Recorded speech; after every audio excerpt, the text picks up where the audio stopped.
Yang bolak-balik pergi umrah ndak usah, berhentilah.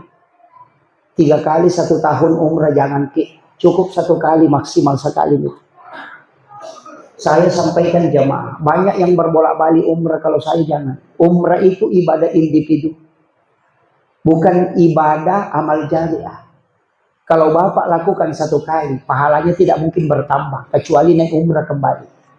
Tapi kalau kita titip ke pondok pesantren tahfizul Quran, dipakai membangun, anak menghafal Quran, guru mengajar, selalu mengalir pahalanya. Anak itu selesai menghafal, nanti jadi guru, pahalanya lagi berjalan. Kenapa? Tidak mungkin ada anak menghafal, tidak mungkin ada guru mengajar kalau tidak ada tempat yang disiapkan.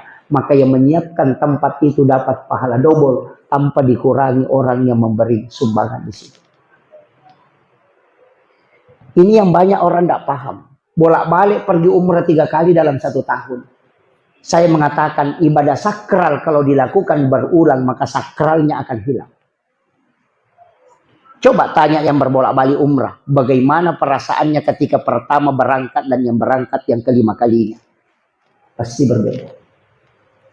Makanya kenapa Nabi tidak berbolak-balik umrah padahal itu bisa. Itu pelajaran.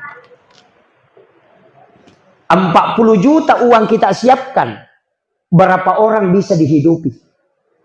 Kalau kita berangkat umrah, kita pakai sendiri. Kalau umrahnya ditolak, hancur kita.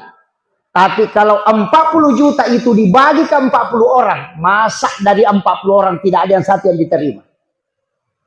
Dan penghafal Al-Quran bisa memberi syafaat. Maka cerdaslah dalam beramal, supaya kita punya bekal yang memang bisa kita tunggu di yaumil akhir. Ini bagi yang umrah bolak-balik saya kasih tahu.